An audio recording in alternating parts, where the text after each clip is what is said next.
Hi guys! Welcome back! So, ngasigi videos today ay like aigi subscriber khara na ko adum ani ahum gumba na request tawbire sige reading se haidi like personality reading adagi kai haini hoi personality gi detail over reading na amuk tonga na tawjarake ba ko sisina isana pokpa numit ki matugi na isagi personality amadi kai tholak pa yai sugumba gi vision da tawdoine haidi according to the day you were born habadugi like detail reading oidoine bako aduna ngasigi reading sidi pal pick tower roi adum isa gi pokpa numit ki matung ina adum reading tower ni aduna timestamp tu zo ai makha da hapchara mage haidi like monday gi na sidagi howi tuesday gi na sidagi howi admaina ko timestamp da hapchara mage so aduga sigi reading se according to the day we were born oitaraga su general reading oi banina mi khuding makta di resonate taw da biya eba ko aduna hena personal oi reading taw bininga gadi ai Instagram link to ai description box da hapchara mage aduda adum DM taw biraga isagi pet reading appointment book taw bibaya gani so matamang handa bida according to the day you were born have reading se how say let's get into the video. Hi Sunday bokpi ba mayam Sunday namita pokpi ba mayam gi no maijing namita pokpi ba mayam gi kai haidi moigi personality adagi like present na kai go through toriba future da kai oirak pa ya ba sigumba singse tawdoine ado card hana pick taw tharoi je haidi khudak ta card amamam pick toraga adudagi oina reading tower se ba ko ado ahan bada moigi personality card ama Sunday pokpi ba mi singi like ayamba na personality card hai tare ko moi se karamba personality cheli habado sigi card china haidoine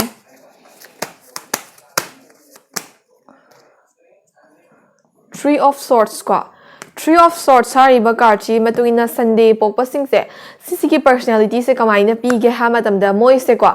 pukchel di chaw gani ba haidi dom mi gi khanba emong manungi khanba gumba se tawni ba ko aduga amuk yamna kai haini maching phatta ba gumba hai ga dra like saugradi ya da ba gumba hai ga dra kai haini moigi temper je phatlauna wangkhat khadi control to bangam da bagumba adugumba na maram oraga haidi masagi sauning bagumba masagi maching gumba leibado adugumba na maram oraga masagi oiba personal oiba thabak oigera natraga na relationship oigera sugumba da dum kai hanja ba hai tare masagi anger issue do control to ngam da bagi haidi like moisa yamna pharaga di yamna phaba aduga phatraga di kai haini thina phatta bagumba adugumba side range to eba aduga moije sau hanba je tappa gumba hai ga dra traga na kitang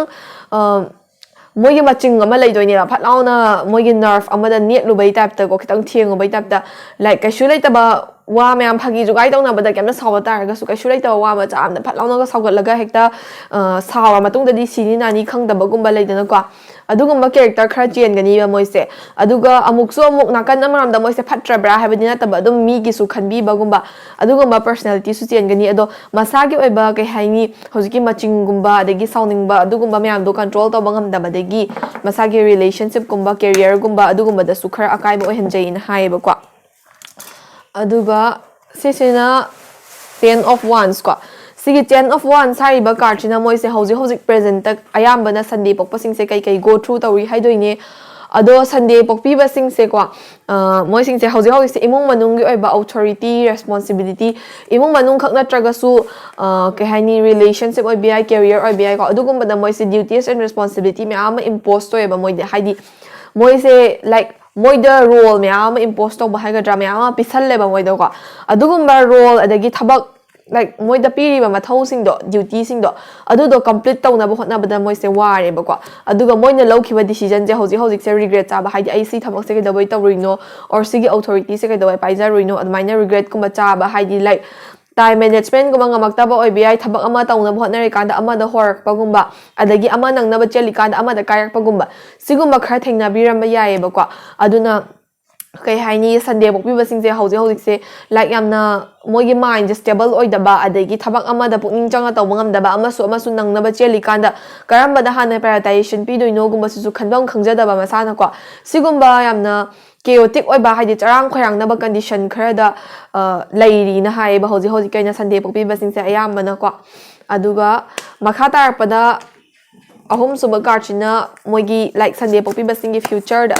kai orak pa yai habdo haijarake ado sigi personality sidi yamna brief oiba personality haidi yamna chawak pa personality ni hai tare ko to tongan ba detail oiba personality reading na ai mathang gidara na traga na adum like hoi next video sing da adum content ama moina samjar age ba aduga sisina the lovers hariba card se thole ko the lovers hariba card sina Sunday pokpi basing sigi near future da kai kai orek pa yai do haidoi ne do mogi near future sida ko hojik wariba or charang phayang na ba chayet na ba leiba sing se khitang sapharak pagumba khitang aphaba side da lak pagumba ko aduga amarom the relationship kumba stable oram da ba yai ko hojik khata chaina bagumba thokpa adigi khitang nuai da ba leiba gumba myam se soft tor pangamba adagi imung manung su kam oina ler pangamba haidi ngasai time management ngamam da basing do tapna tapna ngamakpa adagi like ler mi ba charang khorang na ba situation je khitang kam oi ba side lakpa adagi ke haini like hoi isana stable arm da myam jingje loinamak alignment amang ge makha da haidi chana chana ba mafang afang da pop pop tarak pagumba adugumba khara thengnar pa yae ba ko aduga friendship oi bi family oi bi relationship to oi bi adum love kumba se haidi minungsi do oi bi traga na nungsi na bagi terms oi bi ko anum khara makhai hengat pagumba haigadra hena phangba gumba haigadra sigumba su khara thengnar pa yae na hai basigi the lovers haribo card china ko Sunday pokpi basing se aduga makha tarak pada far future hai tare ko haidi like ara far sighted future do arapa future do da kari vision lege charakpa ama haibado haidoi ne do sisina hekta permanent future or ni habade leite sai sana change to bagi matungina future da sudum changes lakpa yai ko Three of Cups hariba card che thole ba ko Three of Cups hariba card china kai haige ha matamda arapa future sida celebrations kumba enjoyment kumba happiness kumba haigadra haidi harau tayamba adagi kaino mamai pakpagi celebrations kumba adagi isana pamba gumba se achieve tawba gumba adagi marop mapang singa koi balang ba harau mina ba nungai ba party and all sigumba khara nangai raga lei na haiba far future sida aduna sise job kumba ama phangbagi abi na tragana relationship kumba da haidi single lady basing se is friend gumba amana sembi roga relationship ama okay haidi commit to bangamba adugi celebration oi bi ko adu kitang haidi like next year gumba oi bi kitang far sighted vision ne basina 6 months ki matung do oi bi ko haidi yamna thuba makta de taba khara adum kui ba makti haro yam sang ba vision makti ne te adu 6 months 1 year sai gi manung sida celebrations gumba harau ta yam phongdok pa khara lei na hai ba Sunday pokpi basing se ko aduga last haidi tarot card ki oina last advice card amatanga pick tawrage aduga energy card amaga pick tawse advice card says strength hariba card che reverse ta thole ko sige strength hariba card che reverse na Sunday pokpi basing se ko mentally and emotionally yamna strong oina ba na hariba haidi like isagi life sida thengnar kadori ba haidi hoji go through tawriba armbi na traga makha na dum disappointments ko mase mi khuding makki life ta thengnei ko sigumba thengna ba adagi ngasai isagi asawba gumba control tongam dabadigi isagi relationship ko medes akaiba orpi ai na habda adugumba sina like isagi mental strength isagi emotional side se anger gumba je kitang control da thamna ba na hai sigi manga suba karchina ko haidi like isagi emotional isagi mental strength se prepare to orga strong oina su leibiyo aduga amarom da kitang isagi control amagi makha da su leibiyo na hai ba ko adu sisine advice card na thole e maram di isagi emotional or mental side gi problem orak pi yani na hai ne ba na tragana like kaino ma thodo ma thopo matamda isagi mental or emotional side se control to bangam da badagi problem da hena chawthok pa yai na sumaina hai basu yai ko aduna yari gai mentally and emotionally strong or ga under control da su leina bo na biyo na hai ba aduga aroiba Sunday pokpi basing gi aroiba card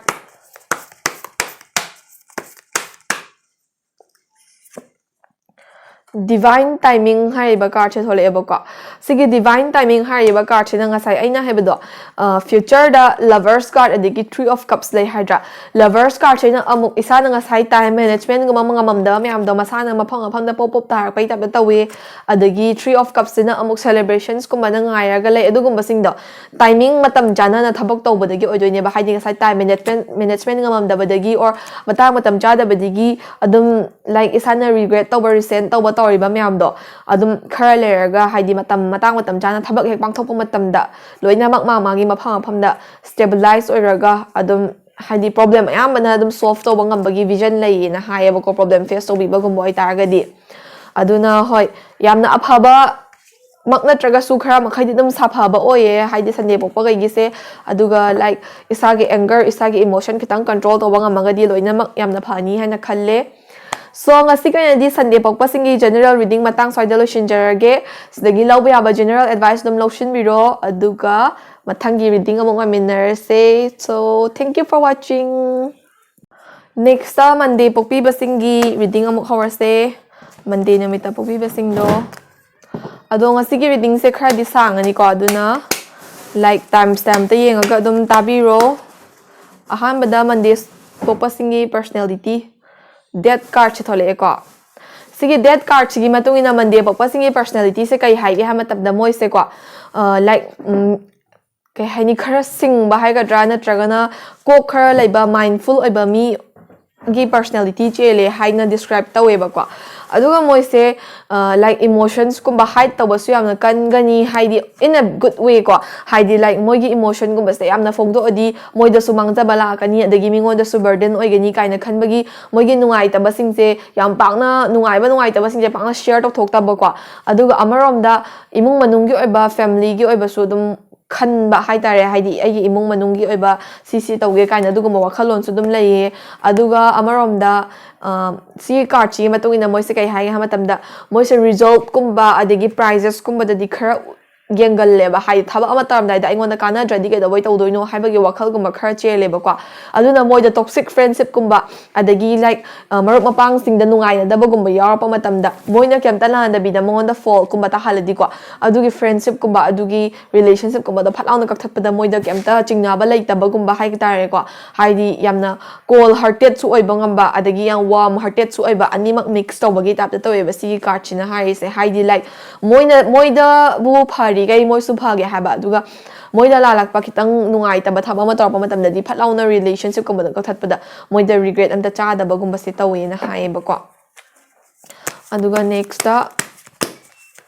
ꯍꯧꯖꯤꯛ present ꯃꯟꯗꯦ ꯄꯣꯛꯄꯁꯤꯡꯁꯦ ꯀꯩ GO through ꯇꯧꯕꯤꯔꯤꯒꯦꯗꯣ ꯍꯥꯏꯗꯣꯏꯅꯦ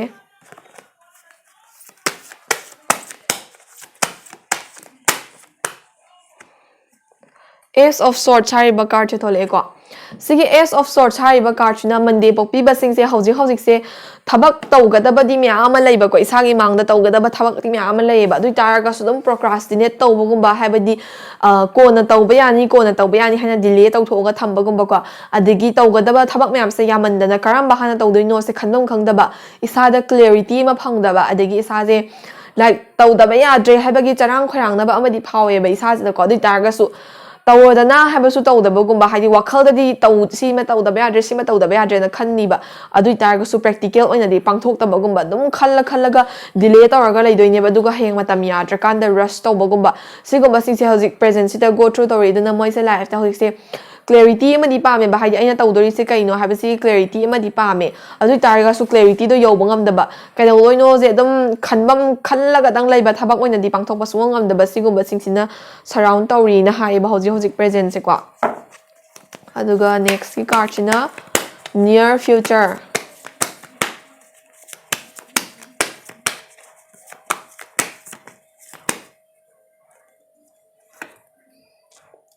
Ten of Cups ꯍꯥꯏꯔꯤꯕ ꯀꯥꯔꯗꯁꯤ ꯊꯣꯛꯂꯛꯑꯦꯀꯣ Ten of Cups ꯍꯥꯏꯔꯤꯕ ꯀꯥꯔꯗꯁꯤꯒꯤ ꯃꯇꯨꯡ ꯏꯟꯅ ꯏꯁꯥꯒꯤ ꯅꯤꯌꯔ ꯐ꯭ꯌꯨꯆꯔꯗ ꯏꯁꯥꯅ ꯄꯥꯝꯕ ꯊꯕꯛꯀꯨꯝꯕ ꯈꯔ ꯑꯦꯀꯝꯄ꯭ꯂꯤꯁ ꯇꯧꯕ ꯉꯝꯕ ꯒꯣꯜꯒꯨꯝꯕ ꯈꯔ ꯐꯪꯕꯒꯤ ꯚꯤꯖꯟ ꯂꯩꯌꯦ ꯍꯥꯏꯗꯤ ꯍꯥꯟꯅꯗꯒꯤ ꯍꯣꯠꯅꯖꯔꯛꯄ ꯑꯣꯏꯕ ꯌꯥꯏ ꯅꯠꯇ꯭ꯔꯒꯅ ꯑꯦꯛꯖꯥꯝꯒꯨꯝꯕ ꯊꯥꯒꯗꯕ ꯊꯕꯛꯀꯨꯝꯕꯒꯤ ꯑꯗꯨꯝ ꯍꯥꯏꯗꯤ ꯑꯅꯧꯕ ꯁ꯭ꯇꯥꯔꯠ ꯇꯧꯒꯦ ꯀꯥꯏꯅ ꯈꯟꯕꯤꯕꯒꯨꯝꯕ ꯂꯩꯕꯤ ꯇꯥꯔꯒꯗꯤ ꯍꯧꯖꯤꯛꯇꯒꯤ ꯍꯧꯕ ꯑꯗꯨꯝ ꯃꯇꯝ ꯆꯥꯔꯦ ꯍꯥꯏꯗꯤ ꯑꯗꯨꯝ ꯅꯤꯌꯔ ꯐ꯭ꯌꯨꯆꯔꯁꯤꯗ ꯁꯛꯁꯦꯁꯀꯨꯝꯕ ꯈꯔ ꯂꯣꯏꯅꯃꯛ ꯅꯠꯇ꯭ꯔꯒꯁꯨ ꯈꯔ ꯃꯈꯩꯗꯤ ꯑꯗꯨꯝ ꯑꯦꯆꯤꯞ ꯇꯧꯕ ꯉꯝꯕꯒꯨꯝꯕ ꯑꯗꯒꯤ ꯔꯤꯂꯦꯁꯟꯁꯤꯞꯀꯨꯝꯕ ꯑꯣꯏꯕ ꯌꯥꯏꯀꯣ ꯑꯗꯨꯝ ꯍꯥꯟꯅꯗꯒꯤ ꯀꯩ ꯍꯥꯏꯅꯤ ꯃꯄꯨꯡ ꯐꯥꯅ ꯀꯃꯤꯠ ꯇꯧꯕ ꯉꯝꯃꯝꯗꯕ ꯔꯤꯂꯦꯁꯟꯁꯤꯞꯀꯨꯝꯕ ꯑꯦꯀꯝꯄ꯭ꯂꯤꯁ ꯇꯧꯕ ꯉꯝꯕ ꯑꯗꯨꯒꯨꯝꯕ ꯁꯝ ꯑꯦꯆꯤꯞꯃꯦꯟ ꯑꯣꯔ ꯑꯦꯀꯝꯄ꯭ꯂꯤꯁꯃꯦꯟ ꯈꯔ ꯐꯪꯕ ꯌꯥꯕꯒꯤ ꯚꯤꯖꯟ ꯂꯩꯌꯦꯕ ꯅꯤꯌꯔ ꯐ꯭ꯌꯨꯆꯔꯁꯤꯗ ꯍꯥꯏꯗꯤ ꯊꯕꯛ ꯑꯃ ꯇꯧꯒꯦꯒꯨꯝꯕ ꯈꯟꯕ ꯑꯣꯏꯔꯝꯕ ꯌꯥꯏ ꯍꯣꯏ ꯑꯦꯅꯤ ꯐꯤꯜꯗ ꯑꯣꯏꯕ ꯌꯥꯏꯀꯣ ꯑꯗꯨꯝ ꯈꯔ ꯀꯔꯤꯅꯣꯝ ꯅꯠꯇ꯭ꯔꯒ ꯀꯩꯅꯣꯝꯗꯗꯤ ꯑꯦꯆꯤꯞ ꯇꯧꯕ ꯉꯝꯕꯒꯨꯝꯕ ꯑꯗꯒꯤ ꯏꯁꯥꯅ ꯈꯜꯂꯤꯕ ꯏꯁꯥꯒꯤ ꯋꯤꯁꯇꯣ ꯀꯝ ꯇ꯭ꯔꯨ ꯇꯧꯔꯦ ꯑꯣꯔ ꯏꯁꯥꯅ ꯈꯟꯖꯔꯤꯕꯗ ꯐꯨꯜꯐꯤꯜ ꯇꯧꯔꯦ ꯀꯥꯏꯅ ꯈꯟꯕ ꯉꯝꯕ ꯑꯗꯨꯒꯨꯝꯕ ꯗꯤꯖꯥꯏꯔꯁꯀꯨꯝꯕ ꯈꯔ ꯐꯨꯜꯐꯤꯜ ꯇꯧꯕꯒꯤ ꯚꯤꯖꯟ ꯂꯩꯌꯦꯅ ꯍꯥꯏꯌꯦꯕ ꯁꯤꯒꯤ Ten of Cups ꯍꯥꯏꯔꯤꯕ ꯀꯥꯔꯗꯁꯤꯅ ꯅꯤꯌꯔ ꯐ꯭ꯌꯨꯆꯔꯗꯀꯣ ꯑꯅꯛꯄ ꯐ꯭ꯌꯨꯆꯔꯗ ꯍꯥꯏꯇꯥꯔꯦ ꯑꯗꯣ ꯌꯥꯝꯅ ꯑꯊꯨꯕꯃꯛꯇ ꯅꯠꯇ꯭ꯔꯒꯁꯨ ꯍꯣꯏ ꯑꯦꯛꯖꯥꯝꯒꯨꯝꯕ ꯊꯥꯕ ꯊꯕꯛꯀꯨꯝꯕꯗ ꯍꯦꯟꯅ ꯐꯣꯀꯁꯇꯤ ꯑꯣꯏꯗꯧ ꯃꯥꯜꯂꯦ ꯑꯗꯨ ꯇꯥꯔꯒꯁꯨ ꯐꯨꯜꯐꯤꯜꯃꯦꯟ ꯍꯥꯏꯗꯤ ꯅꯤꯡꯕ ꯊꯨꯡꯕ ꯈꯔꯒꯤ ꯚꯤꯖꯟ ꯂꯩꯌꯦꯅ ꯍꯥꯏꯔꯤꯅꯦꯕ ꯑꯗꯨꯒ ꯁꯤꯁꯤꯅ ꯐꯥꯔ ꯁꯥꯏꯇꯦꯠ ꯚꯤꯖꯟ ꯍꯥꯏꯗꯤ ꯈꯤꯇꯪ ꯑꯔꯥꯞꯄ ꯐ꯭ꯌꯨꯆꯔꯗ ꯀꯔꯤ ꯚꯤꯖꯟ ꯂꯩꯒꯦꯗꯣ ꯍꯥꯏꯗꯣꯏꯅꯦ Page of Swords ko sigi Page of Swords haibase sigi card sigi matungina Monday pokpibasingse sigi far future haidi haujiktagina adum 6 months tagina 1 year hoi adumaina yam ka haina mak far natragasu kitang kuiba future da kari vision pige habdo sigi Page of Wands card reverse ina haidoineba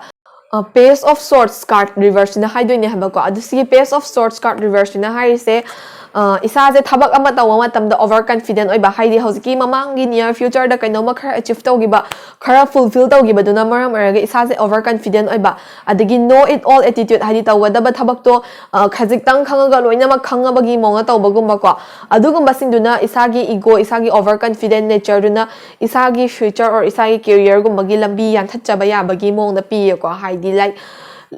isana nga sai kitang achieve tawgrabani na overconfident oraga thabak ana ona bai da bakhatpagumba or anawba lakadawa thabak singda or tawgadaba kaino feel amekta da ko overconfident oibadagi overconfident oibase am phatidena ko overconfident oibadagi isa se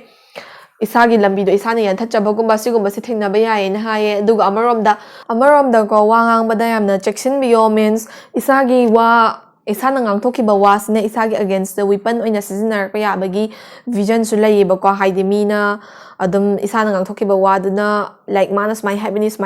taraga weapon oina seasonar pa yabagi vision lay haineba ko aduna wangangba matamda section na ngangbiyo haibase haye aduga advice card ama pick tawrse Eight of Swords ko. Eight of Swords sina Monday pokpi basing advice oina kay lege hamatab da isa je limitation gum mayam na thamjin jabai tab da taweba Eight of Swords sina ko kay hai ka ganda Monday pokpi basing se hojik se thabak ama tawge na khanu matam da ai busi thabak se tawbangam gadra ne kain isa da fully trust tawja da bagumba adagi aina si tawraga na kay result oirakpa kain restriction adum thamjin jaba adagi even family gum bana so dum strict oi bagi hai gadra na tragana thabak ama taw matam da society gum bagi minok maisa hai gadra like moi gi opinion do ki bagi damakta thabak se full fledged oina pangthok pangam da ko adum mina kai haina gi gadage habase dum ayama matam da khalle na haye aduna maram oraga isaje like isana lariba comfort zone du da nge pan thokning da ba haidi isana khangba du gi outside tagi like step out tawning da ba adegi marup mapang tina ba phange ko adum isana loinari ba marup mapang degi atop anauba punba or loina matam da isana first approach bi ba se khara tan ba khara palm da ba haigadra sugumba khara go through tawe na haye duga moise like mostly introverted haigadra na tragana mathandaga lairaga or like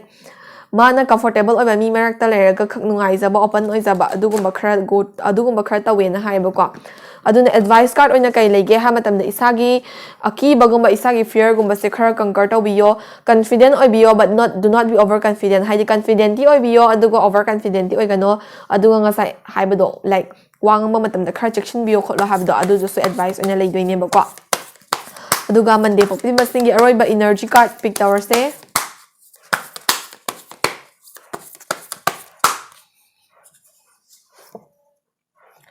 playfulness hari energy sina surround tai ko sigi playfulness hari ba card sina kai hari ge ha matamda thabak ama taw matamda Monday pokpi basing se amna serious oina lotion bagumba haidi mina phagi tor po arambe aina tragana mina like nga haki enjoyment gi damagna thabak taw matamda isa di amna hekta kashulai ta bawa da su a yauna khanjan bagumba overthinking gumba khar tawba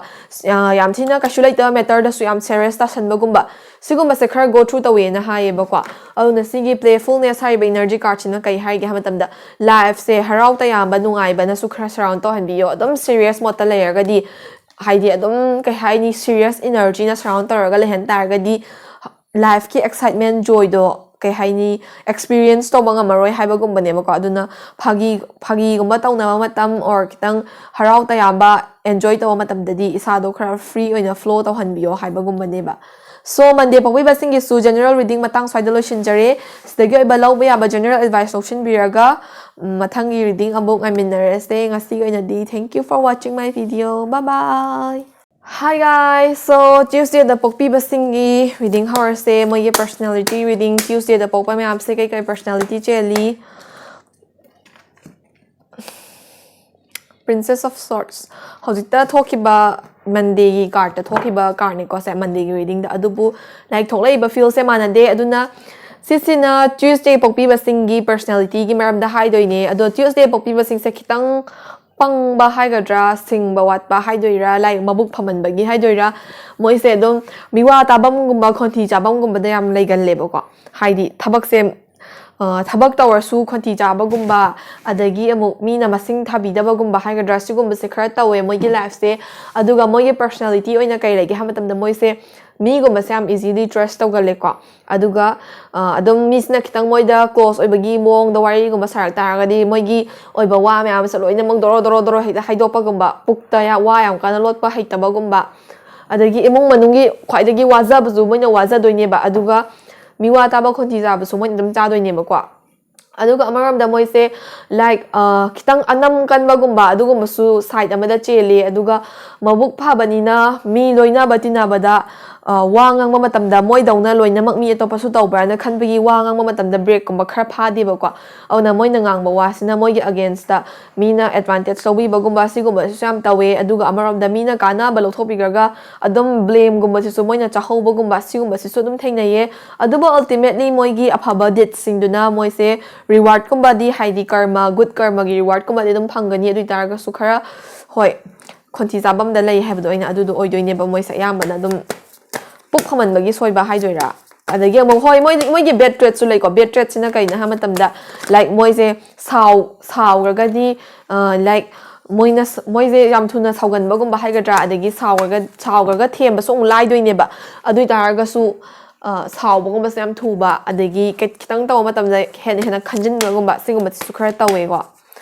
ꯑꯗꯨꯒ ꯁꯦꯀꯦꯟꯒꯤ ꯀꯥꯔꯠꯁꯤꯅ ꯍꯧꯖꯤꯛ present ꯀꯩꯀꯩ GO through ꯇꯧꯔꯤꯗꯣ ꯍꯥꯏꯗꯣꯏꯅꯦ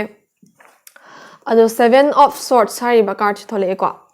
7 of Swords ꯍꯥꯏꯔꯤꯕ ꯀꯥꯔꯠꯁꯤ ꯃꯇꯨꯡ ꯏꯟꯅ Tuesday ꯄꯣꯛꯄꯤꯕꯁꯤꯡꯁꯦ ꯃꯣꯏꯒꯤ like ꯁꯔꯥꯎꯟꯗꯤꯡꯁꯤꯗꯀꯣ ꯃꯣꯏꯒꯤ ꯐ꯭ꯔꯦꯟ ꯑꯣꯏꯕ ꯌꯥꯏ ꯔꯤꯂꯦꯇꯤꯚꯁ ꯑꯣꯏꯕ ꯌꯥꯏꯀꯣ ꯃꯣꯏꯒꯤ ꯃꯃꯥꯡꯗꯗꯤ ꯑꯗꯨꯝ ꯐꯕ ꯁꯥꯕꯀꯣ ꯍꯥꯏꯗꯤ ꯂꯥꯏꯛ ꯃꯥꯒꯤꯗꯃꯛꯇ ꯈꯟꯕꯤꯕ ꯑꯣꯔ ꯃꯣꯏꯅ ꯇꯧꯕ ꯊꯕꯛꯁꯤꯡꯗ ꯁꯞꯄꯣꯔꯇꯤꯚ ꯑꯣꯏꯕꯤꯕ ꯁꯥꯕ ꯑꯗꯨꯕꯨ ꯁꯤꯒꯤ ꯀꯥꯔꯠꯁꯤꯒꯤ ꯃꯇꯨꯡ ꯏꯟꯅ ꯕꯦꯛ ꯁ꯭ꯇꯦꯕꯤꯡ ꯇꯧꯅꯕ ꯉꯥꯏꯔꯒ ꯂꯩꯕ ꯍꯥꯏꯗꯤ ꯂꯥꯏꯛ ꯐ꯭ꯔꯦꯟ ꯑꯣꯏꯕ ꯌꯥꯏ ꯔꯤꯂꯦꯇꯤꯚꯁ ꯑꯣꯏꯕ ꯌꯥꯏ ꯑꯗꯨꯝ ꯑꯅꯛꯄ ꯃꯤꯗꯤ ꯑꯣꯏꯔꯅꯤ ꯁ꯭ꯇ꯭ꯔꯦꯟꯖꯔꯅꯗꯤ ꯀꯩꯁꯨ ꯑꯣꯏꯔꯔꯣꯏꯀꯣ ꯍꯥꯏꯗꯤ ꯇ꯭ꯌꯨꯁꯗꯦ ꯄꯣꯛꯄꯤꯕꯁꯤꯡꯁꯤꯅ ꯊꯕꯛ ꯑꯃ ꯄꯥꯏꯈꯠꯄ ꯃꯇꯝꯗ ꯑꯣꯔ ꯀꯩꯅꯣꯝꯇ ꯑꯅꯧꯕ ꯑꯦꯗꯚꯥꯟꯁ ꯇꯧꯁꯟꯖꯔꯛꯄ ꯃꯇꯝꯗ ꯃꯥꯡꯗꯗꯤ ꯍꯣꯏ ꯍꯣꯠꯅꯧ ꯀꯥꯏꯅ ꯁꯞꯄꯣꯔꯇꯤꯚ ꯑꯣꯏꯕꯤꯕ ꯁꯥꯕ ꯑꯗꯨꯒ ꯇꯨꯡꯗꯗꯤ ꯑꯁꯣꯏꯕ ꯑꯃ ꯊꯤꯔꯒ ꯉꯥꯡꯅꯅꯕ ꯑꯗꯒꯤ ꯂꯥꯏꯛ ꯃꯣꯏꯒꯤ ꯃꯤꯁꯇꯦꯛꯁꯤꯗ ꯀꯃꯥꯏꯅ ꯃꯣꯏꯁꯦ ꯆꯤꯡꯊꯅꯕ ꯍꯣꯠꯅꯁꯤꯒꯦ ꯑꯗꯨꯃꯥꯏꯅ ꯈꯜꯂꯒ ꯂꯩꯕ ꯑꯗꯨꯒꯨꯝꯕ ꯃꯤꯁꯦ ꯋꯥꯠꯇꯦꯅ ꯍꯥꯏꯌꯦ ꯑꯗꯨꯅ ꯌꯥꯔꯤꯈꯩ ꯏꯁꯥꯒꯤ ꯁꯦꯀ꯭ꯔꯦꯠꯀꯨꯝꯕ ꯑꯣꯔ ꯏꯁꯥꯅ ꯄꯔꯁꯅꯦꯜꯂꯤ ꯇꯧꯒꯦꯅ ꯈꯟꯕ ꯊꯕꯛꯁꯤꯡꯁꯦ ꯃꯤꯉꯣꯟꯗ ꯌꯥꯝ ꯀꯟꯅ ꯁꯤꯌꯔ ꯇꯧꯊꯣꯛꯄꯤꯒꯅꯣ ꯃꯤ ꯌꯥꯝ ꯀꯟꯅ ꯇ꯭ꯔꯁ ꯇꯧꯕꯤꯒꯅꯣ ꯍꯥꯏꯕꯁꯤꯅ ꯑꯦꯗꯚꯥꯏꯁ ꯑꯣꯏꯅ ꯂꯩꯌꯦꯕꯀꯣ ꯍꯥꯏꯗꯤ ꯂꯥꯏꯛ ꯄꯨꯛ ꯐꯃꯟꯕꯒꯤ ꯁꯣꯏꯕ ꯍꯥꯏꯕꯗꯣ ꯉꯁꯥꯏ ꯐꯥꯔꯁ ꯀꯥꯔꯠꯅ ꯑꯗꯨ ꯁꯣꯏꯗꯅꯃꯛꯀꯤ ꯇꯧꯗꯣꯔꯕꯅꯤꯀꯣ ꯑꯃꯨꯛꯀ ꯑꯗꯨꯅ ꯌꯥꯔꯤꯈꯩ ꯃꯤꯉꯣꯟꯗ ꯋꯥꯒꯨꯝꯕ ꯌꯥꯝꯅ ꯉꯥꯡꯊꯣꯛ ꯁꯛꯇꯣꯛꯇꯅ ꯆꯤꯟ ꯌꯥꯝ ꯐꯝꯕꯤꯒꯅꯣ ꯁꯤꯌꯔ ꯌꯥꯝ ꯇꯧꯊꯣꯛꯄꯤꯒꯅꯣ ꯑꯗꯒꯤ ꯃꯤꯅ ꯑꯦꯗꯚꯥꯟꯇꯦꯖ ꯂꯧꯕꯒꯤꯁꯨ ꯈꯔ ꯆꯦꯛꯁꯤꯟꯕꯤꯌꯣ ꯁꯤꯒꯨꯝꯕꯁꯤꯡꯁꯤꯅ ꯄ꯭ꯔꯦꯖꯦꯟꯠ ꯑꯦꯗꯚꯥꯏꯁ ꯑꯣꯏꯅ ꯂꯩꯌꯦ ꯑꯗꯨꯒ ꯇ꯭ꯌꯨꯁꯗꯦ ꯄꯣꯛꯄꯤꯕꯁꯤꯡꯒꯤ ꯅꯤꯌꯔ ꯐ꯭ꯌꯨꯆꯔꯗꯀꯣ 4 of Swords ꯍꯥꯏꯔꯤꯕ ꯀꯥꯔꯠꯁꯦ ꯊꯣꯛꯂꯛꯑꯦꯕ ꯅꯤꯌꯔ ꯐ꯭ꯌꯨꯆꯔꯗ ꯁꯤꯒꯤ 4 of Swords ꯍꯥꯏꯔꯤꯕ ꯀꯥꯔꯠꯁꯤꯅ ꯇ꯭ꯌꯨꯁꯗꯦ ꯄꯣꯛꯄꯤꯕꯁꯤꯡꯁꯦꯀꯣ ꯃꯣꯏꯅ ꯍꯧꯖꯤꯛ ꯍꯣꯠꯅꯖꯔꯤꯕ ꯔꯤꯂꯦꯁꯟꯁꯤꯞ ꯑꯣꯏꯕ ꯌꯥꯏ ꯀꯦꯔꯤꯌꯔ ꯑꯣꯏꯕ ꯌꯥꯏ ꯑꯦꯅꯤ ꯐꯤꯜꯗ ꯑꯣꯏꯕ ꯌꯥꯏꯀꯣ ꯁꯤꯒꯨꯝꯕꯁꯤꯗ ꯃꯣꯏꯁꯦ ꯋꯥꯟ ꯁꯥꯏꯗꯦꯠ ꯑꯦꯐꯔꯠ ꯍꯥꯏꯗꯤ ꯃꯣꯏꯅ ꯍꯣꯠꯅꯕꯗꯨꯒꯤ ꯑꯦꯐꯔꯠꯁꯤꯒꯤ ꯔꯤꯇꯔꯟꯁꯦ ꯐꯖꯅ ꯐꯪꯗꯕ ꯍꯥꯏꯒꯗ꯭ꯔꯥ ꯃꯍꯩꯁꯦ ꯌꯥꯝ ꯆꯥꯔꯛꯇꯕꯒꯤ ꯇꯥꯏꯞꯇ ꯇꯧꯕ ꯑꯗꯒꯤ ꯏꯁꯥꯅ ꯇꯧꯔꯤꯕ ꯊꯕꯛꯀꯨꯝꯕ ꯑꯣꯔ ꯍꯣꯠꯅꯔꯤꯕ ꯔꯤꯂꯦꯁꯟꯁꯤꯞꯇꯨꯗ ꯑꯦꯛꯖꯣꯁꯇꯦꯠ ꯐꯤꯜ ꯇꯧꯔꯛꯄ ꯍꯣꯠꯅꯅꯤꯡꯉꯛꯇꯕ ꯐꯥꯎꯔꯛꯄ ꯒꯤꯐ ꯑꯞ ꯇꯧꯅꯤꯡꯉꯛꯄ ꯏꯁꯥꯁꯦ ꯄꯨꯔꯥ ꯗꯤꯄ꯭ꯂꯤꯇꯦꯠ ꯑꯣꯏꯕ ꯍꯥꯏꯗꯤ ꯂꯥꯏꯛ ꯑꯩꯅ ꯑꯁꯨꯛ ꯍꯣꯠꯅꯔꯒ ꯐꯪꯉꯤꯕ ꯔꯤꯖꯜꯠꯁꯤꯒ ꯌꯥꯝ ꯆꯥꯟꯅꯗꯦ ꯑꯣꯔ ꯐꯪꯉꯛꯏꯕ ꯔꯤꯌꯦꯛꯁꯟꯁꯤꯒ ꯌꯥꯝ ꯆꯥꯟꯅꯗꯦ ꯑꯗꯨꯃꯥꯏꯅ ꯈꯟꯕꯗꯒꯤ ꯑꯩꯁꯦ ꯀꯩꯗꯧꯕꯩ ꯍꯣꯠꯅꯗꯣꯏꯅꯣ ꯁꯨꯃꯥꯏꯅ ꯑꯗꯨꯝ ꯇꯧꯔꯒ ꯂꯥꯏꯛ ꯍꯣꯠꯅꯔꯔꯣꯏꯒꯦ ꯂꯦꯞꯄꯒꯦ ꯒꯤꯐ ꯑꯞ ꯇꯧꯔꯒꯦ ꯁꯤꯒꯨꯝꯕꯁꯤꯡꯁꯦ ꯁꯣꯏꯗꯅꯃꯛꯀꯤ ꯐꯤꯜ ꯇꯧꯔꯛꯄ ꯌꯥꯏꯌꯦꯅ ꯍꯥꯏꯌꯦ ꯑꯗꯨꯅ ꯇ꯭ꯌꯨꯁꯗꯦ ꯄꯣꯛꯄꯤꯕꯁꯤꯡꯁꯦ ꯏꯁꯥꯒꯤ ꯇꯧꯒꯗꯕ ꯊꯕꯛꯁꯤꯡꯗ ꯐꯖꯅ ꯋꯦꯜ ꯐꯣꯀꯁ ꯑꯣꯏꯔꯒ ꯇꯧꯕꯤꯌꯣ ꯃꯤꯅ ꯍꯥꯏꯕ ꯉꯥꯡꯕ ꯏꯟꯐ꯭ꯂꯨꯋꯦꯟꯁꯇ ꯌꯥꯝꯅꯁꯨ ꯆꯠꯄꯤꯒꯅꯣ ꯑꯗꯨꯒ ꯇꯧꯔꯤꯕ ꯊꯕꯛꯇꯨꯒꯤ ꯔꯤꯖꯜꯠ ꯐꯪꯗ꯭ꯔꯦ ꯍꯥꯏꯅ ꯒꯤꯐ ꯑꯞ ꯍꯦꯛꯇ ꯇꯧꯒꯦꯅꯁꯨ ꯈꯟꯕꯤꯒꯅꯣ ꯃꯔꯝꯗꯤ ꯐ꯭ꯌꯨꯆꯔꯗ ꯀꯩ ꯂꯩꯔꯤꯒꯦ ꯍꯥꯏꯕꯗꯣ ꯈꯪꯗ꯭ꯔꯤꯕꯀꯣ ꯑꯗ ꯐ꯭ꯌꯨꯆꯔꯗ ꯀꯩ ꯂꯩꯔꯤꯒꯦꯗꯣ ꯌꯦꯡꯉꯁꯦ ꯁꯤꯁꯤꯅ ꯈꯤꯇꯪ ꯂꯣꯡ ꯇꯔꯝ ꯍꯥꯏꯗꯤ ꯈꯤꯇꯪ ꯑꯁꯥꯡꯕ ꯚꯤꯖꯟꯅꯤꯀꯣ ꯑꯃꯁꯤꯅ ꯅꯤꯌꯔ ꯚꯤꯖꯟꯅꯦ ꯗꯦꯠ ꯍꯥꯏꯔꯤꯕ ꯀꯥꯔꯠꯁꯦ ꯊꯣꯛꯂꯛꯑꯦꯀꯣ ꯗꯦꯠ ꯍꯥꯏꯔꯤꯕ ꯀꯥꯔꯠꯁꯦ ꯐꯠꯇꯕ ꯀꯥꯔꯠ ꯁꯤꯒꯤ ꯗꯦꯠ ꯍꯥꯏꯔꯤꯕ ꯀꯥꯔꯠꯁꯦ ꯁꯤꯁꯤꯅ ꯀꯩ ꯍꯥꯏꯔꯤꯒꯦ ꯍꯥꯏꯕ ꯃꯇꯝꯗ ꯏꯁꯥꯒꯤ ꯇ꯭ꯌꯨꯁꯗꯦ ꯄꯣꯛꯄꯤꯕꯁꯤꯡꯒꯤ ꯂꯣꯡ ꯇꯔꯝ ꯚꯤꯖꯟꯗꯀꯣ ꯍꯧꯖꯤꯛ ꯍꯥꯏꯗꯤ ꯂꯥꯏꯛ ꯏꯁꯥꯅ ꯗꯤꯄ꯭ꯂꯤꯇꯦꯠ ꯑꯣꯏꯕ ꯍꯥꯏꯗꯤ ꯍꯧꯖꯤꯛ ꯑꯦꯛꯖꯣꯁꯇꯦꯠ ꯑꯣꯏꯕ ꯅꯤꯌꯔ ꯐ꯭ꯌꯨꯆꯔꯁꯤꯗ ꯍꯣꯠꯅꯅꯤꯡꯕ ꯂꯦꯞꯅꯤꯡꯉꯛꯄꯒꯨꯝꯕ hotnaning ba phawraktabagumba sigumba singse sidagi ending ama phangani ba aduga like isana tawruba singdugi mahai macha macha saba adum achievement macha macha phangba horani aduga toxic oiba relationship toxic oiba friendship or toxic oiba relatives single lainari ba mari singsidagi na thairaga isaga ba healthy oiba path amada chatpanga ma ani haidi phattaba singi death or phattaba singi ending oir ani haine ko sigi death card china harise aduna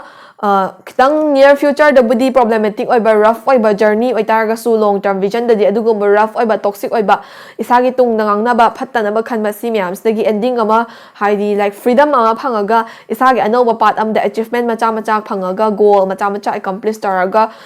move on tawba ngamakani haibagumba neba aduna nga sai aina haibdo phanamna exhausted feel taraga su give up tawbigano maramdi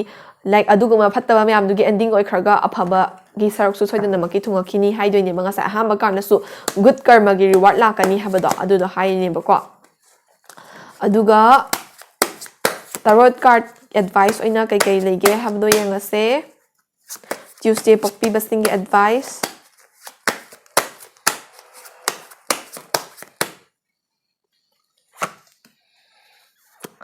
Knight of Cups ko. Knight of Cups hari ba card na Tuesday pokpi basing oiba advice oina kay lagi hamatam dang ngasay Tuesday pokpi basing say emotionally kitang heavy oiba high ga draw overthinking khara tawgan ba haidi wakhal yamna khanjin gan bagumba sigumba sing se khara tawe ko aduna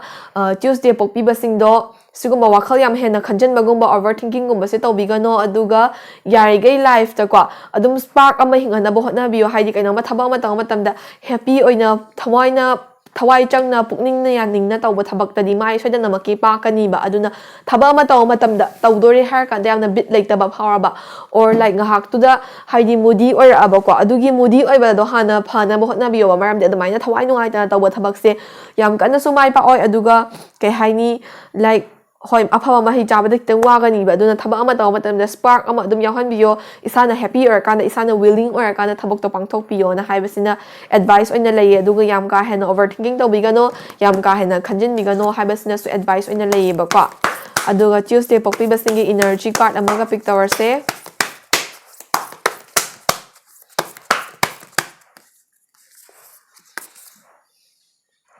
engagement Sige Tuesday pokpi basingi engagement hariba energy card na kai haige hamatamda isa se yari gai like hoi busy yamna oraka dawre haibagumba ne ko haidi like Tuesday pokpi basing se hauji mak na traga so ko future sida hauji tagi so ibiramba yai thabakkumba se meyam ama chin bagumba haidi like thaba ama loraga ama lakpagumba adai mi ama punlura loraga ama ge muk engagement panglak ta lakpagumba hai tare ko haidi si ama chatsi si ama tausi or si tawdawa meyam leis maina thabak yamna chin bagdagi time management gumba kitang watlakpadagi isaje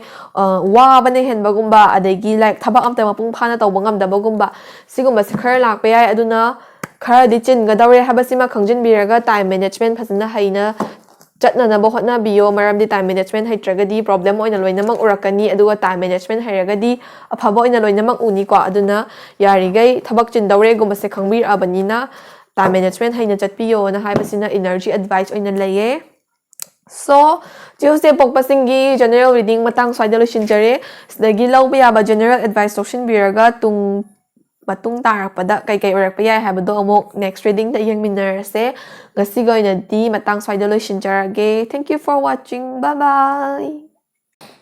Hi, Wednesday pokpiba mayam. Wednesday namita pokpiba mayam gi reading hawase moyi personality, present, future, amadi long-term future advice ado personality card hana pick tawjarage. Sige the chariot hariba card china reverse ne ko sina Wednesday pokpi basingi like hoji personality hoi mo personality hai tare ko ado sige chariot hariba card chigi matungina Wednesday pokpi basing se kitang kaning haina describe tawe ko haidi moi se Kaning means yamna singba adagi moi masai kana bagumba se yamna khangba ko haidi timing yamna khangna thabak tawba adagi for example group project ama tawina matamda like moi sida mi na focus ti tawhaningba haidi like masingumba managumba laramdaidadi dum ready da laidoineba moise ko haidi sise aphabani ko singini ko yamna sise aduga thabakkumba yamna waramdaigumba dadi khara tawramaga phat pa laithok laisingumba se yamna haiba aduga kaning khara oibanina moise dum nungaiba or happy oiba stabilize oiba future amada su laini aduga moise amarom da hoji kabina diko life se moina pamba direction da mak chattaba haidi moina khanban ama aduga oirakba china ama adamaina oiba adagi like moina hana phasana vision tawjaramba future gumba oibiyai dana kwa adugi ona taina bada hoise life se chatpa haidi life se mathong morong khang da bida stable oida bida khara hairaga leiba adugumba khara di go through tawri na haye daw ya daba series gumba kwa unlucky ba face khara di go through tawri na haye adui taraga su advice oina mathang gumba kai leige do yengse ado sigi second card china Wednesday pokpi basingi present ta kai go through tawri habdo idene kwa Sisina Wednesday pokpi basing si institution kumba or workplace kumba da diyam ne happy and cheerful oiba vibe pi ba ko haidi moise moigi school college or ambia na traga na workplace or ambia du da moise amna active oiba adegi yam thina ke haini vibrant oiba energetic oiba mi oina uyiba mi singna ko colleague singna adegi friends singna adugumba yamna like institution or workplace to gi energy person gi type ta uyiba aduna like moise masing yamna thaba gumba haigadra adegi moise workplace or institution gumba do di yamna happy oina settle oina leibagi mong na tauba sigumba vibe ama ps sigi card na duga hoji present ta kwa moise dum makhata na isa na hotnari ba thabak or isa na hotnari ba line sida successful oi da baya de haibagi mong da di hotna bagi vision or aim se lei ba kwa ado hoji aina mamang da haba daw ya da ba face kumba khar di go through tori banina struggles kumba di khar face to biram ba ya ina tragana tor pa ya be vision lei adu tar ga su yam da chauba major problem or major crisis kumba thokpa di lei te ba kwa aduga hoi hoji phogi de dum phari hai tare do Mina kitang sounding ba nungai ta bagum su pharam bi ai ko nga sai kaning attitude to khara khang ba hai ga dra or mina kitang realize to ba hai ga dra du ba degi mina kitang sakta nu shida ba kai na hai dana ko adu gum ba kitang ni pharam bi ai tar ga su no worries adum isagi phar ga loire hojik matam da dina tra adu ga next si card china Queen of Wands hari ba card thole kwa sisi reverse ne sina Wednesday pokpi basingi near vision da kai oi be yai do hai do ni kwa adu si card china kari haige haba matam da si card china makhata na kai haige haba matam da kwa kai haba Wednesday pokpi basing se moina pa ba expect to basing se dum near future si da so ita pa na complete to da bai tap ta to ko adagi moi se kitang selfish oi ba motive flag ba haiding sai kaning nature ko ba na kitang provoke toraga thabak ama to matam de isagi selfish oi ba attitude na isagi kai haini tawri ba thabak to kitang ruin tor pa gumba adagi isagi materialistic wants and needs gumba adagi isagi demand haidi isana pam ba sing se thabak oina bang thok bang makta ba hai gadra expectation jing do mit tawang makta ba hai gadra adagi isa de frustrative oi ba gumba aduga matam khara social life da haidi mi myam gathering to matam da active or energy or ambaduna like spotlight ta lening akta ba gumba tumin na ithanda lonely gumba or haidi alone gumba lening akpa isa ge ba peaceful time pa mang pa gumba sigumba khara go through tor pa ai hai ba near future da ko haidi ngasai gi daw ya da face to dum khatang leibagi ta tan toy ba haidi sana khalla orani kaina khallaga leiram ba thabak se phatlauna nan thokhi bagumba opportunity khara grab ta hoba ngam hoda bagumba adagi isa je pura mood komba se off oraga like thabak komba se pukning chang da bagumba adagi mi myam loina tina ba tawba se pakna pam da bagumba ithanda panglai da leining ba adagi moody oraga overthinking taraga hena khanjallaga situation do hena worse or hen bagumba sigumba sing se go through tawba ya hena si Queen of Wands reverse in a high ba ko near future sida aduga next far sighted vision da kai leike hamdu yengase sisina far sighted vision ye card ne ko 5 of coins hari ba card to reverse the picture okay sige 5 of coins hari ba card to reverse the picture busina kai haige ha matam da hojiki present amadi near future da dawya da ba unlucky face ko go through daw basida isage ba shanu sa khara loi ki ba yai haidi ham jana sizin hau da bagumba adagi lotion ki bana hen bagumba isage course ne hen ki bagumba sigumba kwa adagi like hoi dawya da ma ama go through tawraga lonely feel to ma am thengara ani da na kwa adubu long term vision da isana adugumba myam go through taraga su give up tawda bida perseverance haidi akhang kan ba ga loina hotnaraga sum lak taragadi hauski mang khriba lan thum haidi dum paisa nung sa waste togi ba gumba do recover to bangam ba ko adagi like isagi adum hoi ayambana paisa nung sa da focus to ko si sina hai se life se hausi isana pa ba da chatte hai se dum paisa nung sa la ka da ba khoi ka da ba opportunity miss to ba khot ba hai ba do adugumba sing du su amukar opportunity or chances ano ba phang ba adagi like isagi wealth kumba se rebuild to bangam ba adugumba vision pi na hai aduna haujik amadi near future da khara problematic oram targa su long term vision da di aphaba paisa nung sa gumba la ka do ba sigumba su lei na hai aduga aroi ba karchina Wednesday singi advice ko Two of Swords hari ba karch thole ko Two of Swords hari ba karchina Wednesday pokpi ba sing se like thabak se hoi as in haibado yam thina relatable oye hayu to bada mai pak ta bagumba adagi isana khalam bagi ona taina bada chatka gumba se myam taw badagi tawam la phang khang da ba adagi isana isada judgment piza ba ai se oi gidra or roidra amanya judgment piza ba disappointed oi ba adagi give up tower sirak khan ba aduga like jaga amada stuck tawraga hotna busungam da ba khongpham handok pasungam da ba dumaina stuck tawraga leibai mong da sigumba khar thingnar pa yae na hai ba kwa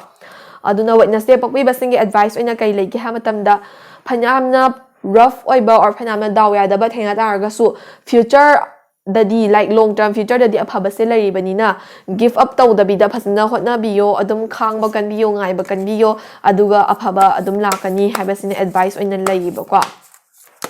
aduna hotna ba lepi gano disappointments haijidi mi khuding makti life sa thengna bane ado sisine hekta punsi jupagi vision maksuna tabanina aphaba di lari banina hotna ba lepi gano aroi basina Wednesday pokpi basing energy card ko gentleness hari ba energy card chi thole eba gentleness hari ba energy card chi na kai hai ga matam da Wednesday pokpa sing senga sa in hai ba do mina khitang nungsi da ba gumba wangang sangang da khitang harsh and rude oi banani khangde mina lan na lobo gumba sigumba se khar thengna ba yae aduna yari gai isagi behavior isagi wangang ba khotpa matam na gentle oi na ba yari gai ingna tap na ngang na ba mina nungsi na ba yari mi ngo khatna chai na ba conflict gumba da yam ka hani intervene taw ba ha gadra saruk ya bagumba tawbigano yari gai mi khudingmak yana yana ba loyana ba hotnabiyo aduna isagi aphaba su oigani maramdi yadrakanda di haying da like kai hayane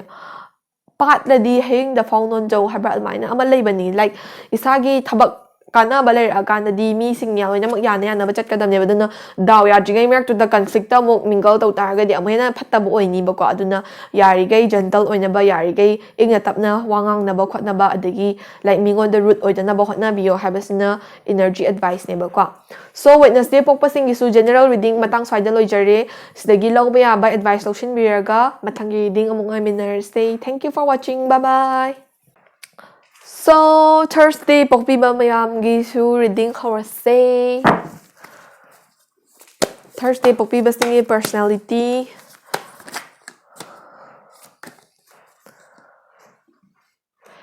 sigi Ace of Pentacles hari ba card se thole ko aduna Thursday pokpi ba sing se moi se like moi ge personality se ko moi se daw gumba ya ba adai imung manung sida like Thursday pokpa sing se moi se poklok pa matam da imung manung se kitang abundant or pa nungai ba hai gadra adugumba side ta lang pa haidi moi se imung dugi lakhami chen ba kaina hai ba do lan thum gumba se adom moina imung du da step in ta pa matam da imung do kitang sa pharak pa situation pharak param da lak ba adugumba matik magun chele haina haye ko aduga amaram da sigi card chi matungina moi se like masagi mathau gumba da phasna adum pukning changba masagi skills gumba se manifest tawna ba hotna ba adugumba side ta range da we haina haye Thursday pokpi ba singi personality se aduna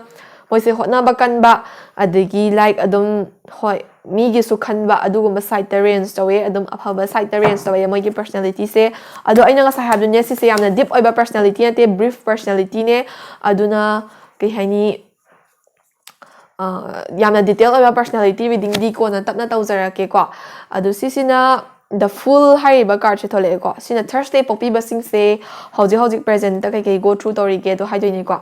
adu sigi card china hari Thursday pokpi basing se hoji se thabak ama tauna ba beginning stage ta leiba natraga na kainoma project ano pai khatna ba beginning stage or relationship ki beginning stage kainoma ki di beginning stage ama da leiri na haye ba ko haidi hotna ba hora ba natraga na hoge haina khan ba duguma stage ama da leiri na haye ꯑꯗꯨꯅ ꯁꯤꯒꯤ ꯀꯥꯔꯗꯁꯤꯅ ꯍꯥꯏꯔꯤꯁꯦ ꯏꯁꯥꯁꯦ ꯈꯤꯇꯪ careless ꯑꯣꯏꯕ ꯈꯤꯇꯪ reckless ꯑꯣꯏꯕ ꯉꯥꯏꯍꯥꯛ ꯉꯥꯏꯍꯥꯛꯀꯤ ꯈꯜꯂꯛꯄ ꯗꯤꯁꯤꯖꯟ ꯋꯥꯈꯜꯗ ꯗꯤꯁꯤꯖꯟ ꯂꯧꯕꯒꯨꯝꯕ ꯁꯤꯒꯨꯝꯕꯁꯦ ꯈꯔ ꯇꯧꯋꯦꯅ ꯍꯥꯏꯌꯦꯕ ꯄ꯭ꯔꯦꯖꯦꯟꯁꯤꯗꯀꯣ ꯑꯗꯣ ꯁꯤꯒꯨꯝꯕꯁꯦ ꯇꯧꯕꯤꯒꯅꯣ ꯍꯥꯏꯗꯤ ꯂꯥꯏꯐꯁꯦ ꯍꯧꯖꯤꯛꯀꯤ ꯑꯣꯏꯅ ꯌꯥꯝꯅ ꯔꯤꯛꯁꯀꯨꯝꯕ ꯂꯧꯕꯤꯒꯅꯣ ꯑꯅꯧ ꯑꯅꯧꯕ ꯑꯦꯛꯁꯄ꯭ꯂꯣꯔ ꯇꯧꯕ ꯑꯦꯗꯚꯥꯟꯁ ꯇꯧꯕꯁꯦ ꯇꯧꯒꯗꯕꯅꯤ ꯑꯗꯨ ꯑꯣꯏꯇꯥꯔꯒꯁꯨ ꯊꯕꯛ ꯑꯃ ꯄꯥꯏꯈꯠꯇ꯭ꯔꯤꯀꯥꯟꯗ ꯑꯣꯔ ꯀꯩꯅꯣꯝꯃ ꯇꯧꯗ꯭ꯔꯤꯀꯥꯟꯗ ꯍꯥꯟꯅ ꯐꯖꯅ ꯈꯟꯊꯕꯤꯌꯣ ꯍꯥꯏꯗꯤ ꯑꯩꯅ ꯁꯤ ꯊꯕꯛꯁꯦ ꯇꯧꯔꯒꯗꯤ ꯀꯔꯤ ꯀꯟꯁꯤꯀ꯭ꯋꯦꯟꯁꯦꯁ ꯑꯣꯏꯔꯛꯀꯅꯤ ꯁꯤꯒꯨꯝꯕꯁꯦ ꯐꯖꯅ ꯈꯟꯊꯕꯤꯌꯣ ꯑꯗꯨꯒ ꯇꯨꯡꯗ ꯊꯣꯛꯂꯛꯀꯗꯕꯁꯤꯡꯒꯤꯁꯨ ꯌꯦꯡꯕꯤꯌꯣ ꯈꯟꯕꯤꯌꯣꯅ ꯍꯥꯏꯌꯦ ꯑꯗꯨꯅ ꯌꯥꯝ ꯊꯤꯅ ꯀꯦꯌꯔꯂꯦꯁ ꯑꯣꯏꯕꯒꯨꯝꯕ ꯔꯦꯛꯂꯦꯁ ꯑꯣꯏꯕꯒꯨꯝꯕ ꯈꯟꯊꯗꯕ ꯊꯕꯛꯀꯨꯝꯕꯗꯤ ꯄꯥꯛꯅ ꯇꯧꯕꯤꯒꯅꯣꯅ ꯍꯥꯏꯌꯦꯕꯀꯣ ꯄ꯭ꯔꯦꯖꯦꯟꯁꯤꯗ ꯑꯗꯨꯒ ꯅꯦꯛꯁꯀꯤ ꯀꯥꯔꯗꯁꯤꯅ ꯊꯔꯁꯗꯦ ꯄꯣꯛꯄꯁꯤꯡꯒꯤ ꯐ꯭ꯌꯨꯆꯔ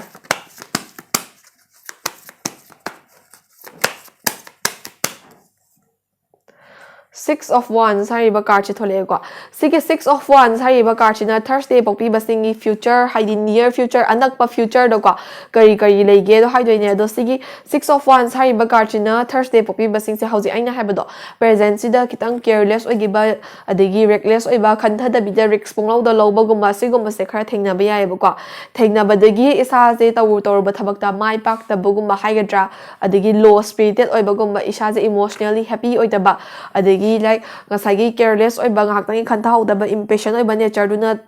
ꯇꯧꯔꯨꯕ ꯊꯕꯛꯁꯤꯗ ꯃꯥꯏ ꯄꯥꯛꯀꯗꯧꯕꯗꯣ ꯄꯥꯛꯍꯟꯗꯕꯒꯨꯝꯕ ꯑꯣꯄꯣꯔꯆꯨꯅꯤꯇꯤ ꯃꯤꯁ ꯇꯧꯍꯟꯕꯒꯨꯝꯕ ꯁꯤꯒꯨꯝꯕ ꯗꯥꯎ ꯌꯥꯗꯕ ꯐꯦꯁ ꯈꯔ ꯊꯦꯡꯅꯕꯗꯒꯤꯀꯣ ꯅꯤꯌꯔ ꯐ꯭ꯌꯨꯆꯔꯁꯤꯗ ꯏꯁꯥꯁꯦ ꯂꯥꯏꯛ ꯏꯃꯣꯁꯅꯦꯜꯂꯤ ꯍꯦꯄꯤ ꯑꯣꯏꯗꯕ ꯁ꯭ꯇꯦꯕꯜ ꯑꯣꯏꯗꯕ ꯁꯤꯒꯨꯝꯕꯁꯦ ꯑꯗꯒꯤ ꯏꯁꯥꯒꯤ ꯔꯤꯄꯨꯇꯦꯁꯟ ꯃꯥꯡꯕꯒꯨꯝꯕ ꯍꯥꯏꯗꯤ ꯃꯤꯅ ꯃꯁꯤꯡ ꯊꯥꯕꯤꯔꯛꯇꯕꯒꯨꯝꯕ ꯁꯤꯒꯨꯝꯕ ꯈꯔ ꯊꯦꯡꯅꯔꯛꯄ ꯌꯥꯏꯌꯦꯅ ꯍꯥꯏꯌꯦ ꯑꯗꯨꯅ ꯊꯕꯛ ꯇꯧꯕ ꯃꯇꯝꯗ ꯌꯥꯝꯅ ꯆꯦꯛꯁꯤꯟꯕꯤꯌꯣꯅ ꯍꯥꯏꯈꯤꯕꯗꯣ ꯑꯩꯅ ꯃꯃꯥꯡꯒꯤ ꯀꯥꯔꯠꯇꯨꯅꯀꯣ ꯑꯗꯨꯅ ꯌꯥꯔꯤꯈꯩ ꯀꯩꯅꯣꯝ ꯇꯧꯕ ꯃꯇꯝꯗ ꯇꯨꯡꯒꯤ ꯀꯣꯟꯅꯒꯤ ꯀꯟꯁꯤꯀ꯭ꯋꯦꯟꯁꯦꯁ ꯌꯥꯝ ꯈꯟꯕꯤꯌꯣꯕ ꯍꯥꯏꯗꯤ ꯑꯩꯅ ꯁꯤ ꯊꯕꯛꯁꯦ ꯉꯥꯏꯍꯥꯛꯇꯪꯒꯤ ꯄꯥꯝꯃꯦ ꯑꯣꯔ ꯇꯧꯅꯤꯡꯉꯦ ꯍꯥꯏꯅ ꯐꯠ ꯐꯠ ꯇꯧꯁꯜꯂꯒ ꯀꯣꯟꯅ ꯐ꯭ꯌꯨꯆꯔꯗ ꯀꯥꯏꯔꯛꯀꯗꯧꯕ ꯑꯣꯏꯇꯥꯔꯗꯤ ꯀꯥꯟꯅꯗꯦꯗꯅꯀꯣ ꯑꯗꯨꯅ ꯊꯕꯛ ꯑꯃ ꯇꯧꯗ꯭ꯔꯤꯀꯥꯟꯗ ꯍꯥꯟꯅ ꯐꯖꯅ ꯈꯟꯊꯕꯤꯌꯣꯕ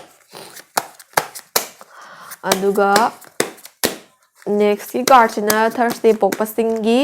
ꯐꯥꯔ ꯁꯥꯏꯇꯦꯠ ꯚꯤꯖꯟ ꯑꯣꯐ ꯐ꯭ꯌꯨꯆꯔ ꯍꯥꯏꯗꯤ ꯐ꯭ꯌꯨꯆꯔ ꯑꯔꯥꯞꯄꯗ ꯀꯩꯀꯩ ꯂꯩꯒꯦꯗꯣ ꯍꯥꯏꯗꯣꯏꯅꯦ ꯑꯗꯣ Nine of Swords ꯍꯥꯏꯔꯤꯕ ꯀꯥꯔꯠꯁꯦ ꯊꯣꯛꯂꯛꯑꯦꯀꯣ Nine of Swords ꯍꯥꯏꯔꯤꯕ ꯀꯥꯔꯠꯁꯤꯒꯤ ꯃꯇꯨꯡ ꯏꯟꯅ ꯊꯔꯁꯗꯦ ꯄꯣꯛꯄꯤꯕꯁꯤꯡꯒꯤ ꯐꯥꯔ ꯁꯥꯏꯇꯦꯠ ꯚꯤꯖꯟꯁꯦ ꯏꯁꯥꯁꯦ ꯑꯦꯟꯖꯥꯏꯇꯤꯅ ꯐꯤꯜ ꯇꯧꯕ ꯍꯥꯏꯗꯤ ꯂꯥꯏꯛ ꯑꯩꯅ ꯇꯧꯔꯤ ꯊꯕꯛꯁꯤꯕꯨ ꯃꯍꯩ ꯆꯥꯗꯣꯔꯤꯕ꯭ꯔꯥ ꯑꯗꯒꯤ ꯂꯥꯏꯛ ꯁꯤꯒꯤ ꯔꯤꯂꯦꯁꯟꯁꯤꯞꯁꯤꯕꯨ ꯑꯣꯏꯊꯣꯛꯀꯗꯧꯔꯤꯕ꯭ꯔꯥ ꯑꯣꯔ ꯀꯩꯅꯣꯝꯃꯒꯤꯗꯃꯛꯇ ꯊꯕꯛ ꯈꯔꯒꯤꯗꯃꯛꯇ ꯑꯦꯟꯁꯥꯏꯇꯤꯒꯨꯝꯕ ꯑꯗꯒꯤ ꯀꯩꯅꯣꯝ ꯇꯧꯕ ꯃꯇꯝꯗ ꯌꯥꯝꯅ ꯁ꯭ꯇ꯭ꯔꯦꯁ ꯂꯧꯁꯤꯟꯕꯒꯨꯝꯕ ꯍꯥꯏꯇꯥꯔꯦꯀꯣ ꯑꯗꯒꯤ ꯊꯕꯛ ꯑꯃ ꯇꯧꯕ ꯃꯇꯝꯗ ꯍꯥꯏꯗꯤ ꯑꯩ ꯁꯤ ꯇꯧꯔꯒ ꯁꯤ ꯑꯃꯨꯛ ꯁꯣꯏꯔꯗꯤ ꯈꯣꯠꯂꯗꯤ ꯍꯥꯏꯗꯤ ꯃꯃꯥꯡꯗ ꯊꯣꯛꯈꯤꯕ ꯃꯤꯁꯇꯦꯛꯁꯤꯡꯗꯨꯅ ꯃꯔꯝ ꯑꯣꯏꯔꯒ ꯁꯤꯗ ꯑꯃꯨꯛ ꯁꯣꯏꯔꯗꯤ ꯈꯣꯠꯂꯗꯤꯅ ꯊꯕꯛ ꯑꯃ ꯇꯧꯕ ꯃꯇꯝꯗ ꯏꯁꯥꯅ ꯂꯤꯃꯤꯇꯦꯁꯟꯒꯨꯝꯕ ꯊꯝꯖꯤꯟꯖꯕꯒꯨꯝꯕ ꯀꯥꯟꯅꯗꯕꯗ ꯑꯍꯦꯟꯕ ꯁ꯭ꯇ꯭ꯔꯦꯁ ꯂꯧꯁꯤꯟꯕꯒꯨꯝꯕ ꯁꯤꯒꯨꯝꯕꯁꯦ ꯊꯦꯡꯅꯔꯛꯄ ꯌꯥꯏꯌꯦꯅ ꯍꯥꯏꯌꯦ ꯑꯗꯨꯅ ꯁꯤꯒꯤ Nine of Swords ꯍꯥꯏꯔꯤꯕ ꯀꯥꯔꯠꯁꯤꯅ ꯀꯩ ꯍꯥꯏꯒꯦ ꯍꯥꯏꯕ ꯃꯇꯝꯗ ꯐꯥꯔ ꯁꯥꯏꯇꯦꯠ ꯚꯤꯖꯟꯁꯤꯗꯀꯣ ꯊꯕꯛ ꯑꯃ ꯇꯧꯕ ꯃꯇꯝꯗ ꯐꯖꯅ ꯈꯟꯊꯔꯒ ꯇꯧꯕꯤꯔꯕ ꯑꯗꯒꯤ ꯐꯖꯅ ꯑꯐꯕ ꯏꯁꯥꯒꯤ ꯑꯣꯏꯕ ꯑꯐꯕ ꯆꯣꯏꯁꯇꯣ ꯑꯅꯤꯔꯛ ꯑꯍꯨꯝꯂꯛ ꯈꯜꯂ ꯃꯇꯨꯡꯗ ꯗꯤꯁꯤꯖꯟ ꯂꯧꯔꯒ ꯍꯣꯠꯅꯕꯤꯔꯕ ꯑꯗꯨ ꯑꯣꯏꯇꯥꯔꯒꯗꯤ ꯑꯐꯕ ꯑꯣꯏꯔꯛꯄ ꯌꯥꯏꯌꯦꯅ ꯍꯥꯏꯌꯦꯕ ꯐꯥꯔ ꯁꯥꯏꯇꯦꯠ ꯐ꯭ꯌꯨꯆꯔ ꯑꯗꯨꯅ ꯑꯐꯕꯁꯦ ꯑꯣꯏꯍꯟꯅꯕꯒꯤꯗꯃꯛꯇ ꯊꯕꯛ ꯇꯧꯗ꯭ꯔꯤꯀꯥꯟꯗ ꯐꯖꯅ ꯈꯟꯊꯕꯤꯕ ꯑꯅꯤꯔꯛ ꯑꯍꯨꯝꯂꯛ ꯈꯟꯊꯕꯤꯕ ꯍꯦꯛꯇ ꯔꯤꯛꯁ ꯂꯧꯁꯤꯟꯕꯤꯗꯕ ꯁꯤꯒꯨꯝꯕꯁꯦ ꯇꯧꯕꯤꯌꯣꯅ ꯍꯥꯏꯌꯦ ꯑꯗꯣ ꯍꯣꯏ ꯀꯣꯟꯅ ꯐꯥꯔ ꯁꯥꯏꯇꯦꯠ ꯚꯤꯖꯟꯗꯕꯨꯗꯤ ꯑꯐꯕꯁꯦ ꯂꯩꯕ ꯌꯥꯏꯌꯦ ꯑꯗꯣ ꯅꯤꯌꯔ ꯚꯤꯖꯟꯒꯨꯝꯕꯗꯗꯤ ꯏꯁꯥꯒꯤ ꯔꯦꯛꯂꯦꯁ ꯑꯣꯏꯕ impatient ꯑꯣꯏꯕ ꯑꯦꯇꯤꯇ꯭ꯌꯨꯠꯅ ꯈꯔ ꯑꯃꯥꯡ ꯑꯇꯥ ꯑꯗꯒꯤ ꯃꯤꯅ ꯃꯁꯤꯡ ꯊꯥꯕꯤꯗꯕ ꯁꯤꯒꯨꯝꯕꯁꯦ ꯈꯔ ꯊꯦꯡꯅꯕ ꯌꯥꯏ ꯆꯦꯛꯁꯤꯟꯕꯤꯌꯣ ꯑꯗꯨꯒ ꯁꯤꯅ ꯑꯦꯗꯚꯥꯏꯁ ꯀꯥꯔꯠ ꯀꯣ Ten of Swords ꯍꯣꯏ ꯊꯔꯁꯗꯦ ꯄꯣꯛꯄꯁꯤꯡꯁꯦ ꯑꯗꯨꯝ ꯄ꯭ꯔꯣꯕ꯭ꯂꯦꯝꯅ ꯁꯔꯥꯎꯟ ꯇꯧꯕꯩ ꯇꯥꯏꯞꯇ ꯇꯧꯋꯦ ꯃꯣꯏꯁꯦ ꯍꯥꯏꯗꯤ ꯂꯥꯏꯛ Ten of Swords ꯀꯥꯔꯠꯁꯤꯅ ꯑꯃꯨꯛ ꯀꯩ ꯍꯥꯏꯔꯤꯒꯦ ꯍꯥꯏꯕ ꯃꯇꯝꯗ ꯃꯣꯏꯁꯦ ꯃꯣꯏꯅ ꯇꯧꯔꯨꯗꯕ ꯊꯕꯛ ꯑꯃꯒꯤ ꯕ꯭ꯂꯦꯝ ꯆꯥꯕꯒꯨꯝꯕ ꯍꯥꯏꯗꯤ ꯐꯣꯔ ꯑꯦꯛꯖꯥꯝꯄꯜ ꯔꯤꯂꯦꯁꯟꯁꯤꯞꯇ ꯈꯠꯅ ꯆꯩꯅꯕꯒꯨꯝꯕꯗ ꯕ꯭ꯂꯦꯝꯁꯦ ꯃꯣꯏꯗ ꯆꯥꯕ ꯃꯣꯏꯅ ꯂꯥꯟꯗꯕꯤꯗ ꯑꯗꯒꯤ ꯊꯕꯛ ꯑꯃ ꯇꯧꯕ ꯃꯇꯝꯗ ꯁꯣꯏꯕ ꯃꯇꯝꯗꯁꯨ ꯃꯣꯏꯁꯦ victim ꯑꯣꯏꯕ ꯃꯤꯅ ꯇꯥꯏꯅꯕꯤꯕ ꯃꯤꯅ betrayal ꯇꯧꯕꯤꯔꯝꯕ ꯁꯤꯒꯨꯝꯕ ꯃꯌꯥꯝꯁꯤꯗꯒꯤ victim ꯑꯣꯏꯍꯧꯕꯒꯨꯝꯕ ꯑꯗꯒꯤ blame ꯆꯥꯍꯧꯕ destructive ꯑꯣꯏꯕ ꯈꯔ ꯊꯦꯡꯅꯕ ꯌꯥꯏꯌꯦꯅ ꯍꯥꯏꯌꯦꯕꯀꯣ ꯑꯗꯨꯕꯨ ꯑꯗꯨꯒꯤ ꯐꯦꯁꯇꯣ destructive ꯑꯣꯏꯔꯦ ꯍꯥꯏꯔꯒꯁꯨ ꯂꯥꯟꯊꯣꯛꯄꯗꯤ ꯉꯝꯅꯤ recover ꯇꯧꯕꯗꯤ ꯉꯝꯅꯤ ꯑꯗꯨꯅ ꯑꯦꯗꯚꯥꯏꯁ ꯑꯣꯏꯅ ꯀꯩ ꯂꯩꯒꯦ ꯍꯥꯏꯕ ꯃꯇꯝꯗ ꯁꯤꯒꯨꯝꯕꯁꯦ ꯁꯣꯏꯗꯅꯃꯛꯀꯤꯗꯤ ꯊꯦꯡꯅꯔꯛꯀꯗꯧꯔꯦ ꯊꯔꯁꯗꯦ ꯄꯣꯛꯄꯤꯕꯁꯤꯡꯁꯦ ꯑꯗꯨꯝ ꯃꯤꯅ ꯈꯔ betrayal ꯇꯧꯕꯤꯔꯝꯕ ꯑꯗꯒꯤ advantage ꯂꯧꯊꯣꯛꯄꯤꯔꯒ victim ꯑꯣꯏꯍꯧꯕ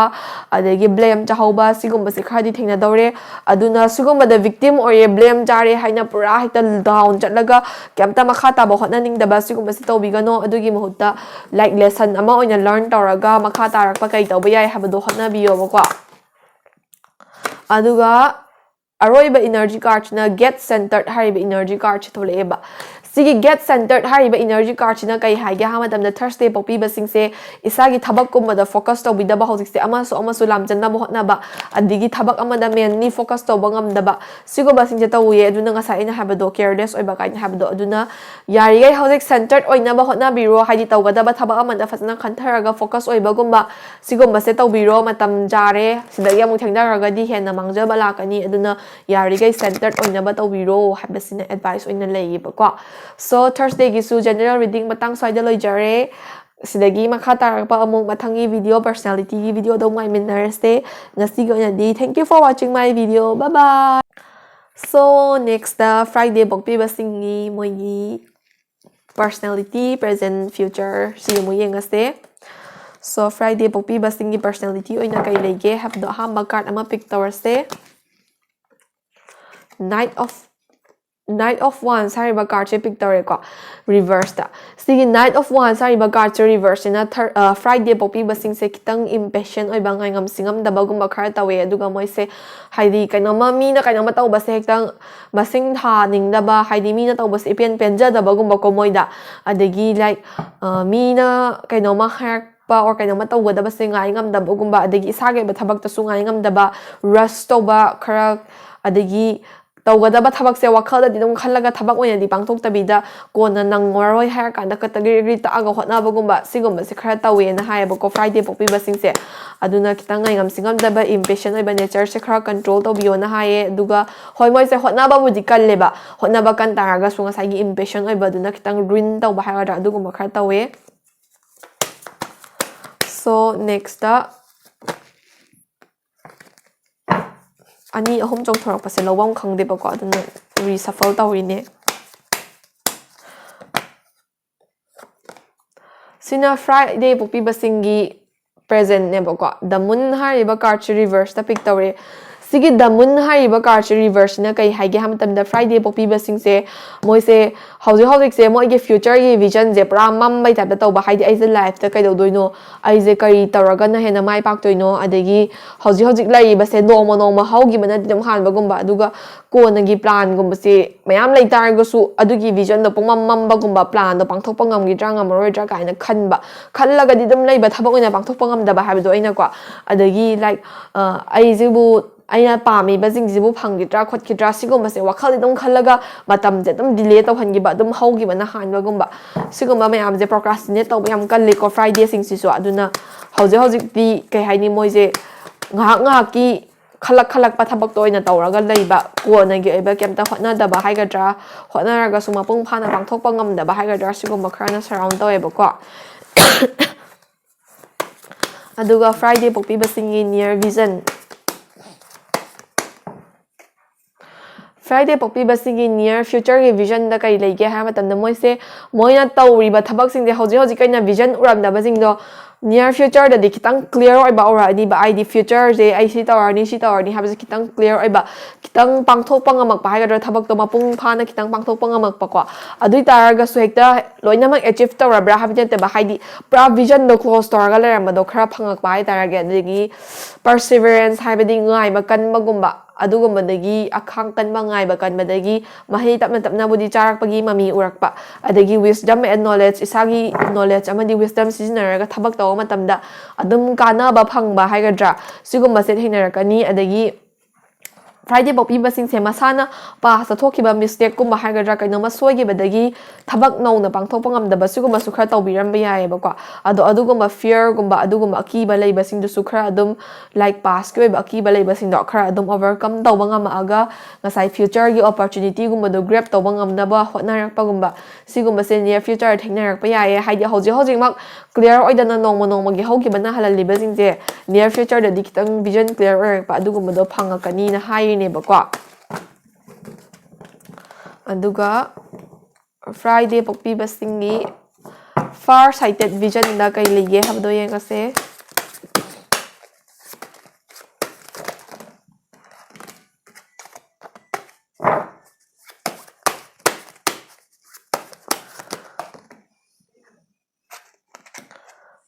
Queen of Cups hariba card reverse thole ko sisina Queen of Cups hariba card sina Friday pokpi basingi far sighted vision da moise emotionally down oibagumba thawai nungai tabagumba ko adagi moise masana masada restriction thamjinjabagumba hiding aside future gi vision da ura amakana thabak se tawbada ki ba mong pharapagumba adagi IC oigadra kaina restriction thamjinjarapagumba ko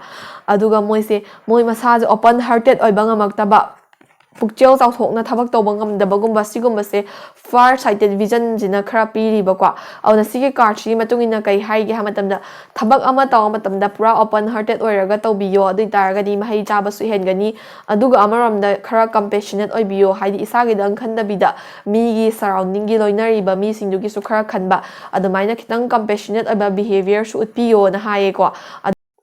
aduga makata na isana taw ba thabakkumbada like mahai jargasu isana paamiba fulfillment do hekte yobang amdabagumba ko kaino ma iwat pe tap taw ba sigumba singsu su thengnara piya ina haye aduna like pen banai da ba haydra adugumba attitude khara la piya ina haye far sighted vision jida aduna like kitang su pen thokpa tambiyo arai ba khara na khara pen thokpa tambagumba haibdo adumba su khara tawbiyo yam ka haina su greedy oibigano amaina haye ba ko Gasine advice ne the high priestess hariba card reverse the advice oina la e Friday pokpi basingi ko sigi the high priestess hariba card advice oina kai leike ha matamda like Friday pokpi basing se moi se yam ka hena like mingon the critical oiba judgment thada ba haidi masa khak sounding ba nungai ta ba thoi ba problem mayam se sisina maram oraga moi se mingon da sudum like mina tawba thabak ta yam na yengjin ba ina ngasai habdo kitang tawba matamda like me na tawbas ipen da bagumba haigadra adagi moi se pukning da wayam na lot pa nga sai open hearted oi bangam de habado moi gi nungai taba nungai ba mayam se masa da phomjal laga thamna bo hotna ba odum kai haidi mi ngon da share ta udda ba yari ge hotna bagumba sigumba singchina like masa je edum emotionally yam na bottle up taraga nungti gi moody oi bagumba sigumba se thengnara pa yai na hai aduna yari ge secrets kumba isa da yam na thambigano adagi isa gi tawbam thokpagumba yam na neglect tawba khotpa sigumba su tawbigano yari ge open oina ba hotna biyo habisina dum advice oina lay ba Friday pokpi basingi ko tuga aroi ba sina energy card for the Friday pokpa mayamgi so isa da yari gai wa gumba se phumdana ba haidi khara open hearted oina ba pukchel chawthona compassionate oina leina ba hotna biyo sumaina advice piye aduga aroi ba sina energy card ama pick tawge ups and downs hariba card chethole ko energy card da auna sina ups and downs hariba card na Friday popi basingi kai energy pi ha matam da ko moi se kai haini life se dum daw ya da ba kai na surround taraga leire ai se future se oi roi khotlaroi ai se aina hotnari basi give up taraga smaina amna khan me ya ebo ko ado si card na hari se mi khuding mak ki life the disappointment sula kani happiness sula kani ko aduna ups and downs na surround tawe aduna kitang kha kaino haidi nungai ta ba face khara la e haina hekta life se oi roi khotlaroi habegi wakhal thadok piyo matam khara ke haini daw ya da ba unlucky face dai targa su aphaba matam su dum lakhini ups and downs me ama lakhini aduna wakhal ka hena khanjin da bida wakhal phana nungai ta ba thok targa su strong oina lebiyo habasina energy advice oina leiba ko so Friday popi ba myam gi su reading se matang swaida loishin jerege aduga next reading among I minar se ngasiga na di bye bye so last ki reading sina Saturday popi basingi personality na kai adagi like moi gi present future sugumba yendoine ado Saturday popi basingi Four of Pentacles hariba card chethole kwa sigi card china kai hai ge hamatam na Saturday pokpi basing se yamna high tempered su oigan ba high short tempered oigan ba moi se saw sam thuba phaba sam thuba sigumba side range the way aduga amaram da kwa moi se life the everything je control da thamba pamba stable oina leiba pamba haidi feel ama hekta da relationship career loina mak se stable oina under control da moi gi makha da moina loina mak control taraga thamba pamba aduga ma personality chele ba haidi moi da chayet khwetna ba thaba ama taw matam da mi ge yatsanna ba khotsana ba se am pam de loina ma clear oina sina sigi haina ma pham da clear oir ga leiba da amna pame ba moi se ko haidi life the neat and clean oi ba kai haini control and stability do pame hai tare moi se aduga second card china 8 of Pentacles ko sigi 8 of Pentacles hariba card china moi se like housing present ta kai go through tori habdo haideni ko adu sigi 8 of Pentacles hariba card china moise thaba ama taw matam da yamna focus body oijay ko haidi like moi masana yamna trust tawe aina tawishina chumme habase am khalle aduga kitang soyak pa matam da di hekta kai haini world je ninga haira adabagi type da haigadra like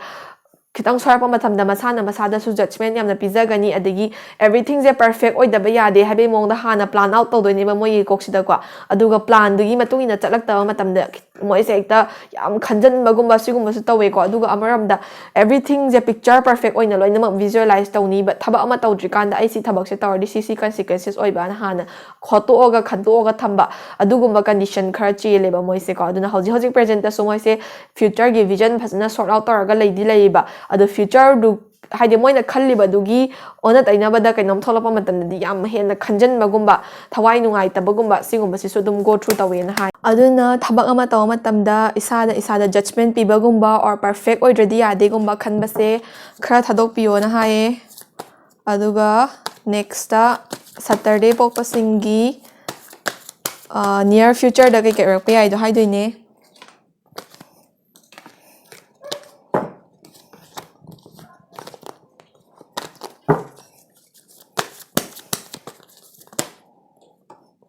so this is an S of Cups sari ba card chi thol eba ko sige S of Cups sari ba card china Saturday pok pasing se hauji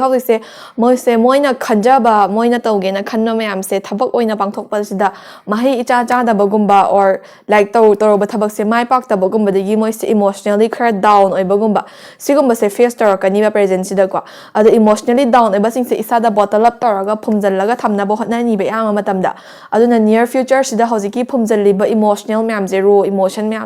si je spill out torpa adudagi moi je hekta kai haini like yam thina reactive oiba mina kainam tang harapa matamda sounding ba nungai ta bana han bagumba haidi mina wa ma chap dang harba da su yam thina reactive oiba hekta khanjan bagumba adagi ngasai phummaga thamba emotion myam da burst out torak bagumba sigumba se khar thengnarak pa yai na hae ba ko near future sida aduna like isagi emotion gumba se nungai ta bagumba se isagi near and dear ones isana thaja ba ya ba mida khar adum share to thokpiyo isada dum phummaga thambiga no haibasina advice oina su laye aduga yam ka hena khanjan ba khojan ba siguma sisu tawbiga no na hae ba ko haidi tawri ba thabak to oidre khotre na hekta aroi bi da khanjan ba gumba siguma se pangan tawbiga no na hae so sigi picto jorge dori ba karchina Saturday pokpi basingi far sighted vision da kai leke habda haidoine adu justice sari ba karch reverse da thole ko sigi justice sari ba karch reverse gi matungina like kai haba Saturday pokpi basing se moi na tawba thabak sing sida moi se injustice phangbai tap da tawba haidi moi na hotna jabna myama hotna ga mahai cha basina kitang khak cha bai tap da tawba ko adagi like haidi moi na taw thabak sida like universe moi against the labor tap da tawba taw ba thabak sida moi se phattaba side haiga dra dawi adaba or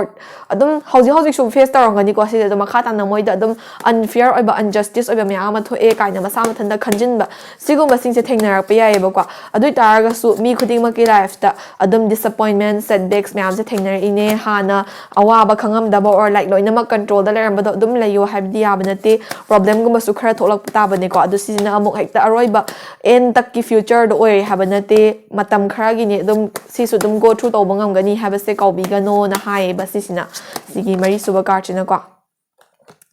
aduga last ki ko tarot karchina 9 of cups reverse ko sigi 9 of cups reverse ina Saturday popi ba sing se moi se like everything they haina has to have the moi under control da leram me loina mak relationship career moi na desire to ba sing se loina mak phange kaina khalam gani ba adubu moi gi ever indulgence over confident oiba nature ko sigumba sing sina moi gi life haidi happy oina settle to be relationship adagi phasna flow ba da chatli ba career sigumba se moi gi over confident oiba adagi yam ka henna expectation high oiba thamba haidi moi gi partner do dagi ahen expectation thamamba yai moi na ko adagi careers da grit feelings kumba materialistic feelings kumba na helak padagi ahen ba pamu badagi mang ba takpa nang ba haidi adum sigumba sing su khara thengnar pa yai na hai aduna advice card china khara penthok pa